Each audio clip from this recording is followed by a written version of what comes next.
आज तक आप लोगों ने चारों युगों के बारे में तो ज़रूर सुना होगा, पर आज हम आपको बताएंगे इन 4 युगों में मनुष्य की आयु और लंबाई क्या हुआ करती थी। जैसे जैसे समय बदलता गया, इंसान का रहन सहन भी बदलता चला गया। ये 4 युग जिनके बारे में हम सभी जानते हैं, सतयुग, त्रेता युग, द्वापर युग, कलयुग, पर क्या आप जानते हैं कि इन युगों में मनुष्य की लंबाई क्या हुआ करती थी और मनुष्य का आयु सीमा क्या थी?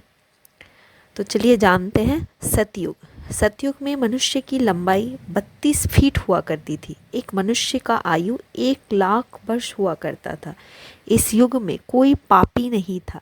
इस युग के पात्र स्वर्ण के थे और इस युग की मुद्रा रत्नमय हुआ करती थी।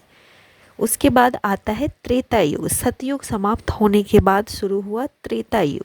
इस युग में मनुष्य का आयु 10,000 वर्ष होता था और लंबाई लगभग 21 फीट तक हुआ करती थी। द्वापर युग। त्रेता युग के बाद आता है द्वापर युग। इस युग में मनुष्य की आयु 1,000 वर्ष हो गई और लंबाई 11 फीट मात्र रह गई। इस युग में पाप और पुण्य का प्रतिशत बराबर हो गया। उसके बाद आता है कलयुग। कलयुग अब चल रहा है। ये माना जाता है कि इस युग में पाप का प्रतिशत 75% हो गया है। इस युग में मनुष्य का आयु औसत 100 वर्ष रह गई है और वही लंबाई 5 फीट 5 इंच हो गई है। यह युग का मुद्रा लोहा है और इस युग का पात्र मिट्टी है।